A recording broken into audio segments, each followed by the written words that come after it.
بسم اللہ الرحمن الرحیم۔ السلام علیکم۔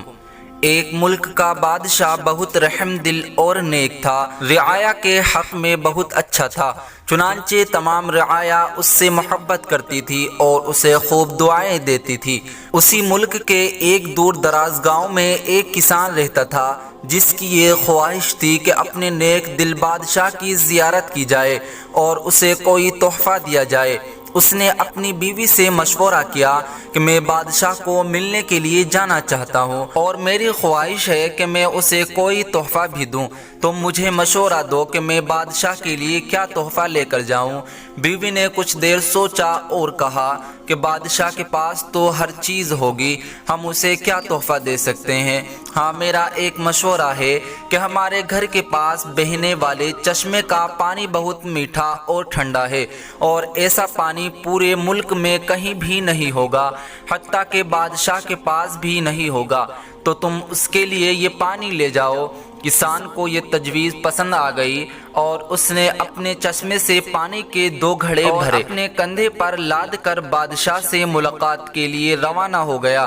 کئی ہفتوں کے سفر کے بعد کسان بادشاہ کے محل تک پہنچ گیا اور اس سے ملاقات کی اجازت چاہی۔ اجازت ملنے پر بادشاہ کو تحفہ پیش کیا اور اسے بتایا کہ یہ میرے گاؤں کے چشمے کا پانی ہے اور ایسا میٹھا اور ٹھنڈا پانی آپ کو پورے ملک میں کہیں بھی نہیں ملے گا۔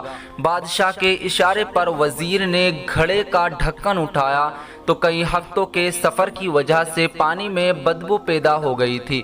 وزیر نے بادشاہ کی طرف دیکھا تو بادشاہ نے اسے خاموش رہنے کا اشارہ کیا اور بآواز بلند کہا کہ ہم اس تحفے سے بہت خوش ہوئے، اور خزانچی کو حکم دیا کہ اسے کسان کے گھڑوں کو سونے سے بھر دیا جائے۔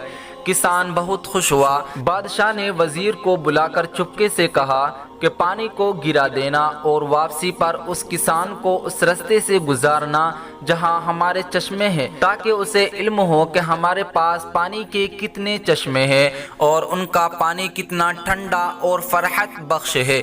چنانچہ جب کسان کو انعامات دینے کے بعد ان چشموں کے پاس سے گزارا گیا تو وہ سمجھ گیا کہ اس کا تحفہ کتنا حقیر تھا، لیکن بادشاہ نے اس کے حقیر تحفے کو بھی قبول کر کے اسے انعام سے نوازا۔ اس کے دل میں بادشاہ کے لیے محبت اور عقیدت اور بڑھ گئی۔ ہماری عبادات کا بھی یہی حال ہے، ہم جو ٹوٹی پھوٹی عبادت کرتے ہیں تو ہم اسے بہت اچھی سمجھتے ہیں اور اپنے مالک کے حضور پیش کرتے ہیں۔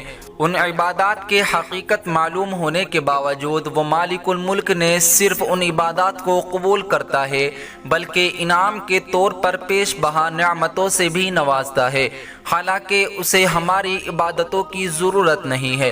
خالق کائنات کی عبادت کے لیے تو اس کی لاکھوں کروڑوں فرشتے ہی کافی ہے۔